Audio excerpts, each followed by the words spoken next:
So, but I come back as well. These are just new, they're just a couple of hours old. This is called In Bed with Emily Dickinson. Old book with whom I've often slept, at whose words I've often wept, discovering you once more in your grave beneath this floor. Mice have nibbled at your pages, your thoughts wandering through the ages, line after line in torchlight, long, long after midnight. In truth, I spent my youth in bed with Emily, thoughts touching thoughts. Ampo, make this bed with awe. Thank you.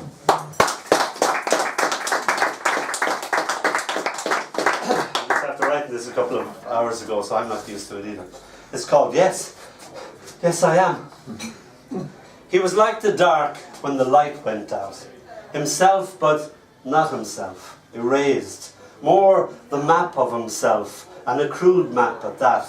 Here his mind marked with an X, contour lines impossibly close together. Then the continental shelf of self, different shades of blue, deepening, deepening. This somehow much more detailed. Half the map torn in two, as if something or other owned the other half. He couldn't say what or who, only it wasn't him. Now the fever nibbling his consciousness, the world gone, AWOL, as if it intended never to come back again.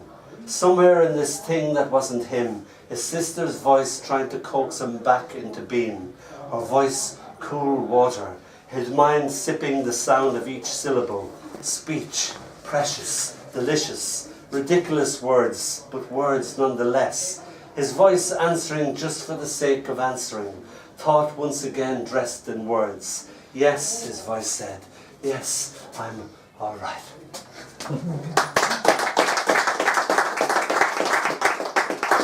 This is called I'll Say Forever My Love, after the Jimmy Ruffin record, because that was the big hit of that summer.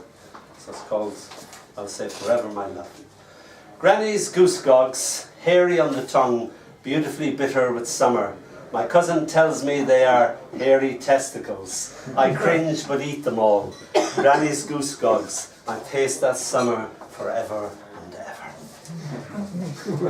Same place in Granny's garden. This is called The Scent of Laughter.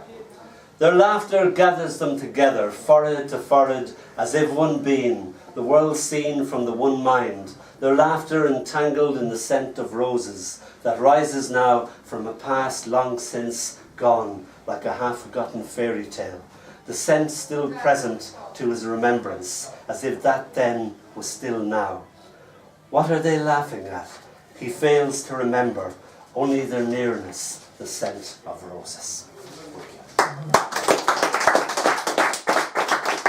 And this is called Rip It Up and Start Again, which is another song I do feel like it.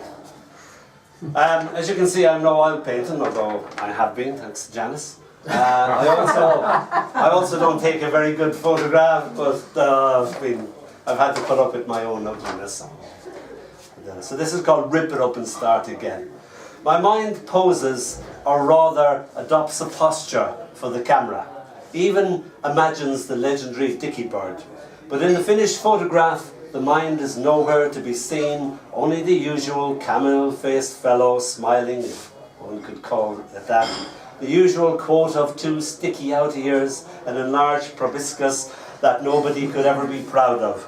The mind, like Jesus, wept.